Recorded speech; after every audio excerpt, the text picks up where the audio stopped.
Have you ever pitched a new idea to your boss, only to have it shut down immediately? Or say it's not the right time? You spend time coming up with that idea and end up walking away from the meeting thinking they just don't get it. Or the boss is out of touch with the ground sentiments. What if I told you that the problem isn't that your boss doesn't care? Instead, they're ignoring you because you're speaking the wrong language. If you are an experienced team leader leading cross-functional projects, or head of department trying to effectively lead multiple teams, then this video is for you. You see, middle management is a very tough spot to be in any organization. You are squeezed from the top by leaders who want results, and you are squeezed from the bottom by your teams who need support and guidance to produce those same results. And when you're in the middle, you're constantly trying to convert organization strategy into operational rhythm. You try to protect your teams because you're close enough to the front line that you can see what is actually happening to team members. But your bosses say you aren't strategic enough. And this perception by your bosses that you aren't strategic enough can affect your continued upwards progression in any organization. To help you better understand how to break out of this trap, I want to take you back to the interview that I did with a very successful CEO, Wilfrid, who was the CEO of Cycle and Carry Southeast Asia. I asked him about some of the biggest challenges he faced when he was trying to step into the leadership ranks as a young leader. His insights are pure gold. By the way, this is part 4 of my interview with Wilfrid. So if you want more context, consider watching the earlier parts in my Leading the Middle playlist. Okay, so let's go with the tool belt analogy for a while. So in developing your tool belt, was there a particular challenge that you had? Because I'm trying to link this with the idea of you're working with different people. They come from different cultures, different backgrounds. You have your own culture, your own background, and all that, and you're interacting with individual contributors who are all individual. They're all unique people in their own right. So, was there a challenge that you had to overcome as a first-time leader as you were developing your leadership tool belt? Yeah, like it or not, the common language or denominator in a corporation or an organization is finance. Yes. Numeracy, numbers, understanding how a P&L flows from the top line all the way to the bottom line, and how every integrated line impacts the notion of volume, revenue, profits, etc. I think my early challenges was to understand how my actions and decisions taken at a junior level impacted a P&L. Are you speaking the language of finance in your workplace? You see, when you're head of department, you're usually an expert in your own field, right? If you're in marketing, you talk about clicks and branding. If you're in HR, you talk about engagement and retention. We all have our own department jargons that we use every day with our teams. So here's the problem. When you go to your boss to pitch a new idea, ask for resources, or propose a new project, you're using your department's technical language, those jargons. I used to be in human resources, and we would talk about employee engagement, training budgets, years of service, performance rating, etc. Now, if you're a head of department, your boss is probably a senior leader in charge of several other departments. Do you think they really care about your department jargons? They don't. They have their own priorities at the strategic level. They have to manage the CEO, shareholders, regulators, auditors, and their own KPIs and results to deliver. They don't have time to really understand the daily grind in your area of work. That's why they hired you to take care of all that. This is a massive communication breakdown, and that's why your great ideas often get rejected. And do you think your boss really has the final say in improving such ideas in the first place? If you work in a large organization where there are hundreds of employees or multiple locations across regions or in different parts of the world, things tend to be centralized to prevent every single business unit or division from going off to do their own things, to ensure consistency and to reduce duplication. Different senior stakeholders have to chip in their thoughts and perspectives on the matter. In order to ensure the proper allocation of limited resources, think time, money, manpower, technology, etc. And so, if you're not going to talk about how this idea is going to impact the organization as a whole, then you're already off to a losing start. So what Wilfrid is pointing out is that whether you like it or not, the common language or denominator across various teams and departments is finance.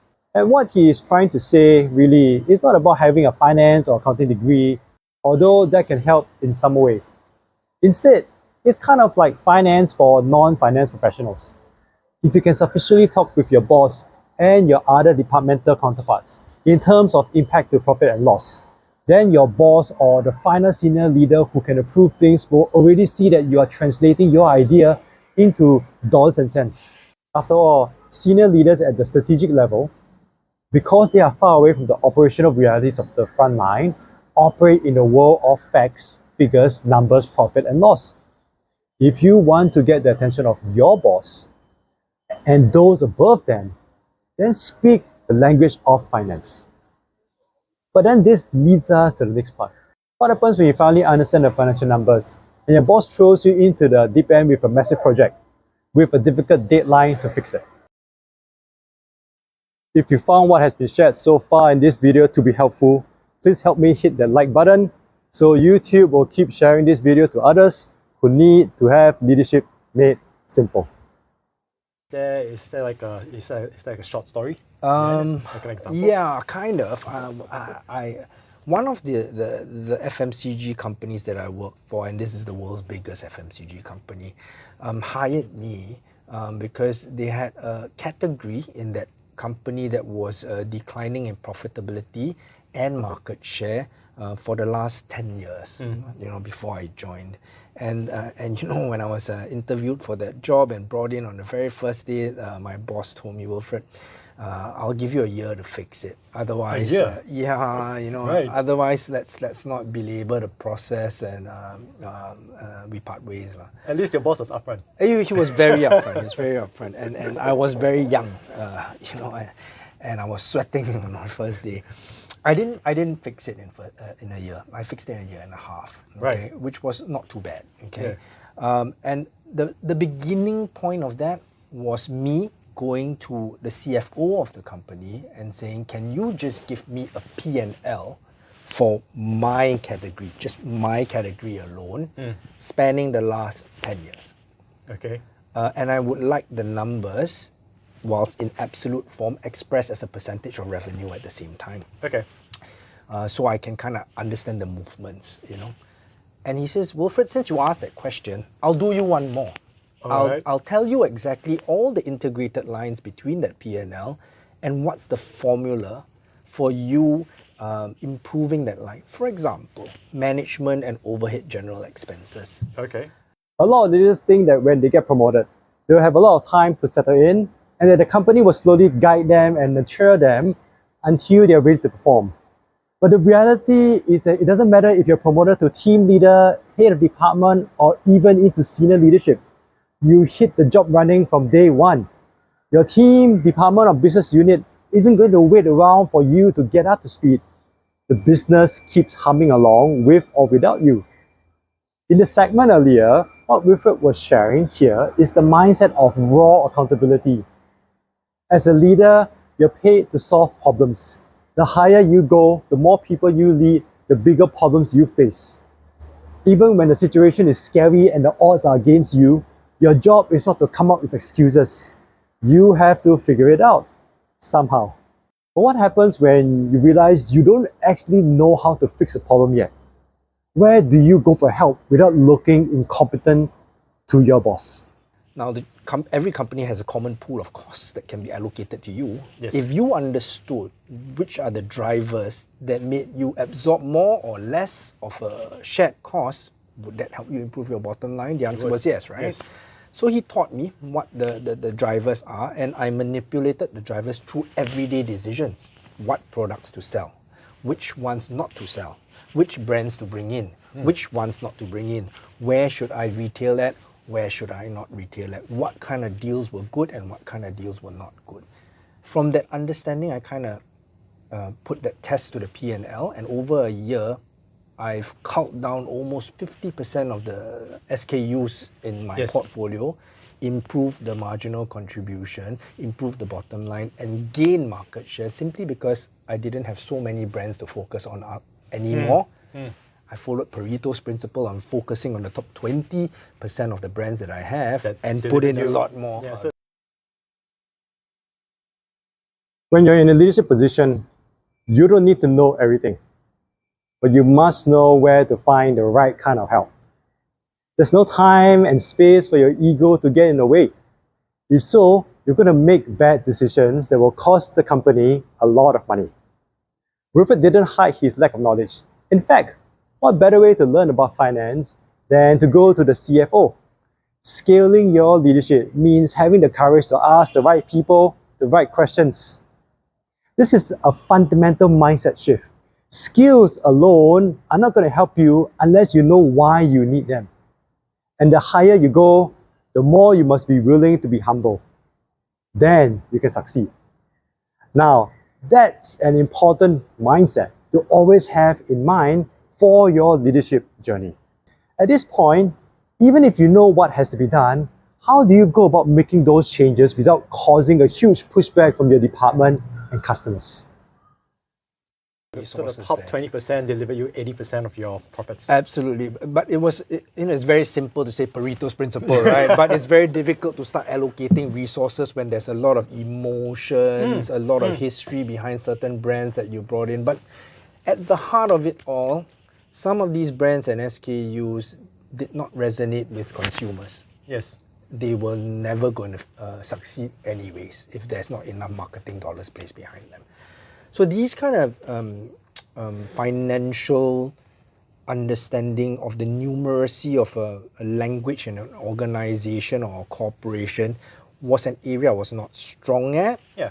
But I was blessed to have people along the way who could teach me. But I also took responsibility for myself by doing an MBA.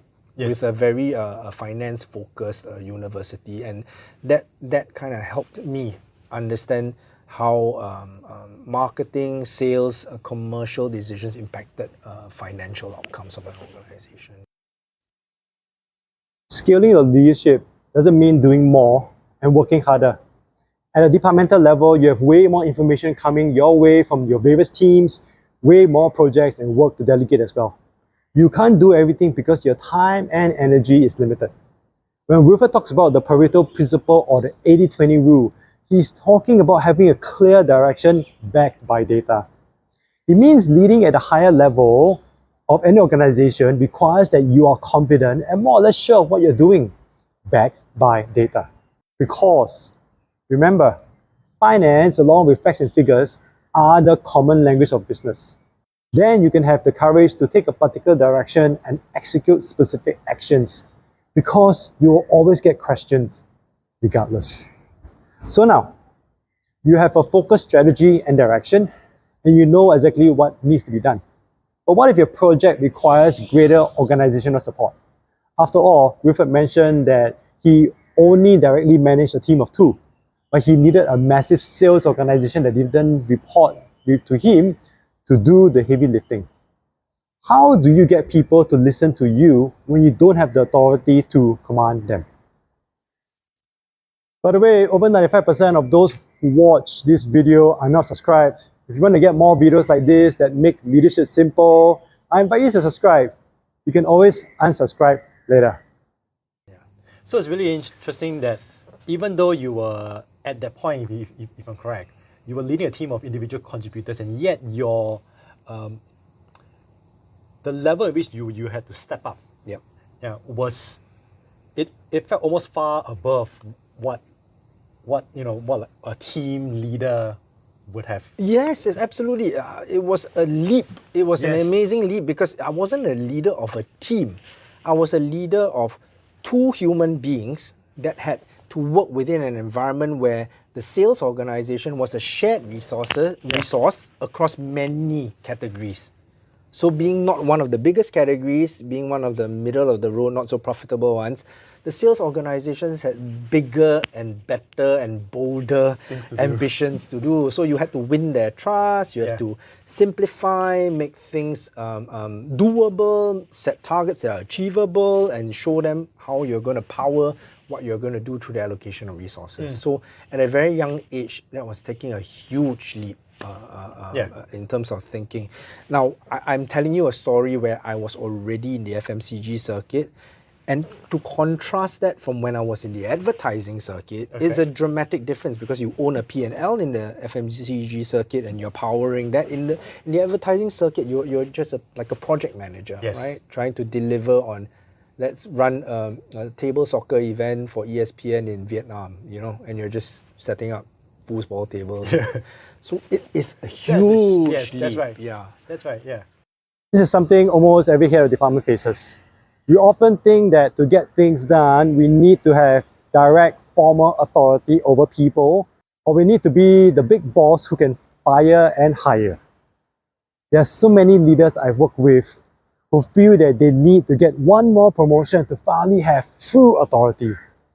In the modern matrix organization, you are almost always going to need help from other departments who don't report to you. If you try to force them in any way, they'll just deprioritize your work. Remember, they have their own KPIs and projects too. Here's the thing. Regardless of whatever management level you are at, even at the C-suite or senior leadership level, if you're speaking to your peers, they're at the same level as you. You can't order them around. You have to influence them. You have to find out what you can do for them so they can help you in return. In Wilfrid's case, it was removing as much friction to their assistants as possible through simple messaging, making things doable, setting achievable targets, and backing up his efforts with real resources that were available to him. Influence without relying on formal authority is the only avenue where you can scale your leadership.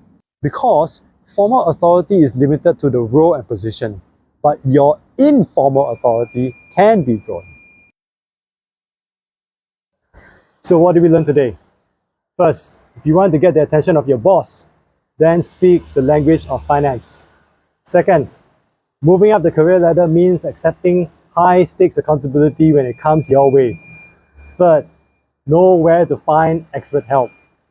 Fourth, have a clear direction. Focus on what's essential. Lead with data. Finally, influence with informal authority is the only form of influence you can grow and scale as a leader. I've worked with over 1,100 team leaders and heads of departments since 2021. And I will say that leadership is simple but not easy. It takes a lot of courage to step out of your comfort zone, to stop managing the daily tasks, and to start thinking and behaving like a business owner. That's what middle management is like, especially when you have tens to over 100 employees under you. Your department is kind of like a startup on its own, with you as the founder and CEO. That's what Wilfrid in this video is asking of us. When you make that mindset shift, that's when the senior management will finally start to see you as someone who's ready for the next level. Reflecting on this interview with Wilfrid, it reminds me of my own journey when I first started out in the training and speaking industry. My clients are only interested in the outcomes. They don't need to know what it takes to be passionate in the work and delivery of engaging training workshops and speeches. Running a sustainable training and speaking business means forcing myself to learn and understand the business of speaking, the marketing, the finance, change management, etc. But that's exactly what allowed me to scale my own brand to where it is today. So I want to hear from you. Which of these observations resonated with you? Share your comments below. If you like what you have heard from Wilfrid, then know that while he is impressive as a CEO, he doesn't try to be impressive. Instead, as a leader, his role is to provide stability. Watch that video here.